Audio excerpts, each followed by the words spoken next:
And when you pick up a newspaper in English and you see a sentence with lots of commas and lots of parts, it can be a little bit confusing because you've learned in grammar books you need a subject, a verb, an object, something like that. But in real life, English has complex sentence structures.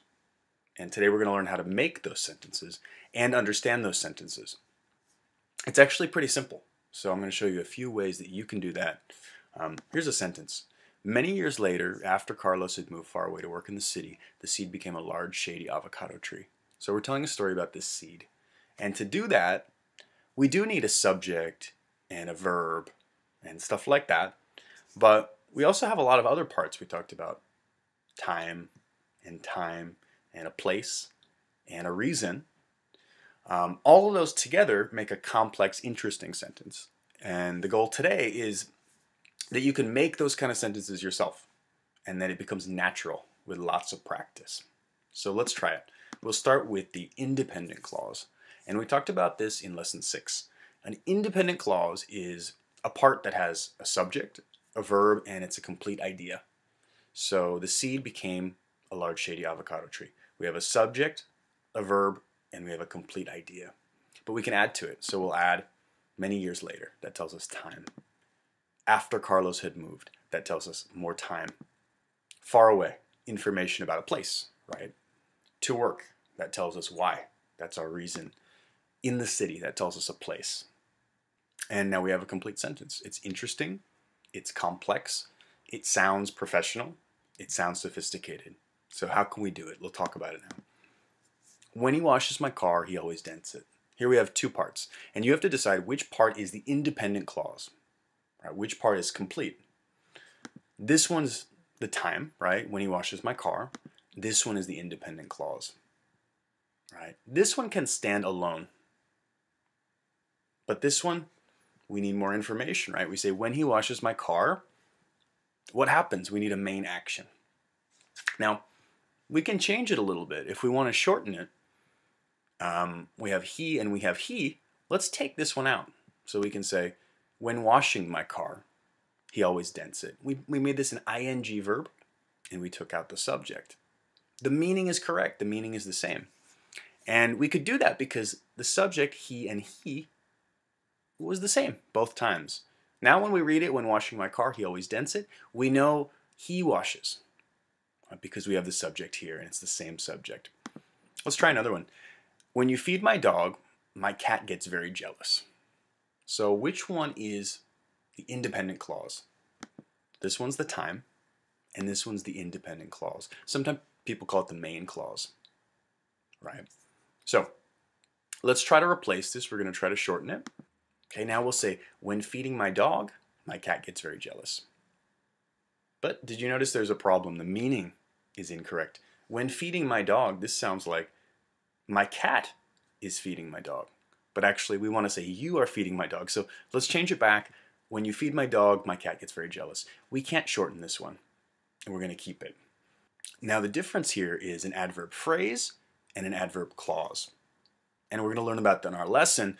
You can practice them, you can read examples, and I want you to try that. Click below the video for that.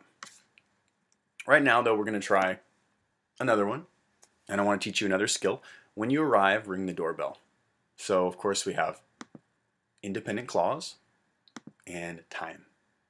But what if we want to switch the order? We want to flip it. So we say, ring the doorbell when you arrive. It works the same way, independent clause and time, but it's the opposite order. There's one difference. Did you notice? Here we had a comma. When we have a time clause first, we need a comma. But when we have a time clause at the end, we don't need a comma. And that's a common rule. If you're talking about time, a place, a reason, anything like that, you're going to have this same rule for commas. It could be useful. So let's move on. We have 24 lessons. Last time we studied lesson 20. And I want to review it really quickly before we continue with today's lesson. So, you've forgotten some of what you learned. You need to bounce back up. The only way to do that is review. So doing it, practicing it. If you listen to me on YouTube, it's not enough because you're just listening. You need to do it yourself. So, here's my sentence. if it's open, I'll stop at the post office. And we practiced this last time. Notice we have the same idea with the comma, right? If it's open, I'll stop at the post office. Both of these are real. Okay, this is present tense. If it's open right now, I will stop at the post office. That's future, but it's possible. Let's try another one. If it were open, it looks like past tense, but it's not past tense. It's something we call an unreal conditional. And I use that because I'm trying to imagine a situation. But now it doesn't match. When we use this unreal conditional, we need to use would. I would stop at the post office. And these are matching. Now what's the meaning? The meaning now is the post office is not open. And I can't stop at the post office. But I'm imagining right now that possibility, right? It's not possible, but I want to imagine if it were possible, right? Let's try another. If it had been open, now this is past unreal, I would have stopped at the post office. Now, what's the meaning?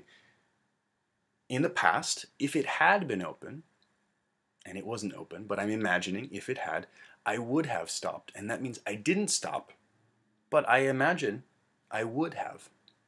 And we have more practice for that. Look in our 100% review section next week, and you're going to see some activities. So last time we looked at this picture, and I asked you guys to give him advice. What should this motorcycle rider do? And I got some recordings. I want to share one today, and we're going to talk about the speaking skills that this student used. So let's listen. If I were him, I would call the policeman.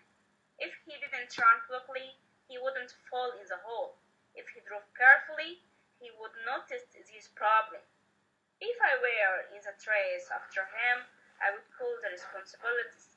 If the policeman came, he would pull this motorcycle out. If I were him, I would hate to ride any motorcycle anymore. If I were in the street at this moment, I would try to help him by any way. If I were him, I would buy a new car instead of the motorcycle.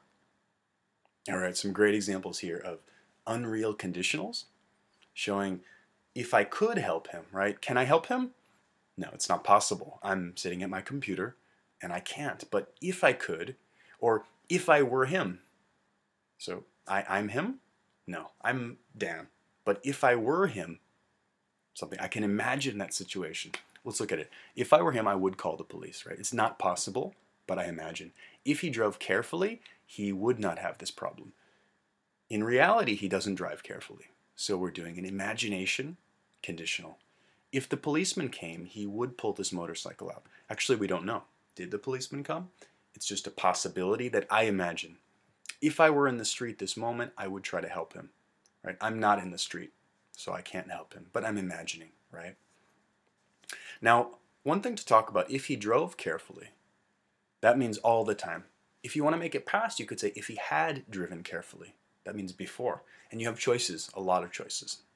So, as I said, we have 24 lessons. Today, we're studying 21, lesson 21. We already learned a little bit, but of course, the best way to do it is with practice. So, go to our site. We have some activities like review. You can review last time. Learn new material. Practice. You can practice it with me. Create. You can create your own paragraphs, recordings, and send them to me. I can send you some advice, and I'll tell you about skills that you can improve and things that you're doing well. We have our 100% review section, and that's new activities that can help you practice old lessons so that you keep practicing the same skills. For example, you can look at this picture on our site, and you can record your voice talking about it. Why did this happen? Where did this happen? When? And use those adverb clauses and adverb phrases to talk about it and create your own work. We also have a video, and I'm going to ask you to write a paragraph about it. What happened? Why? When?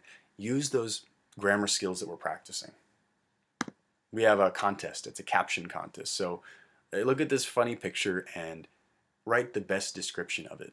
You can find that in our 100% review section. And later this week, we're going to vote for the best one. So good luck with that. Let me show you our site. You go to our page and you go here to lesson 21. You'll find review, learn, practice, create, and 100% review. Those are the parts that I told you about. So I hope you like it, enjoy, and I'll see you on Friday for our new lesson.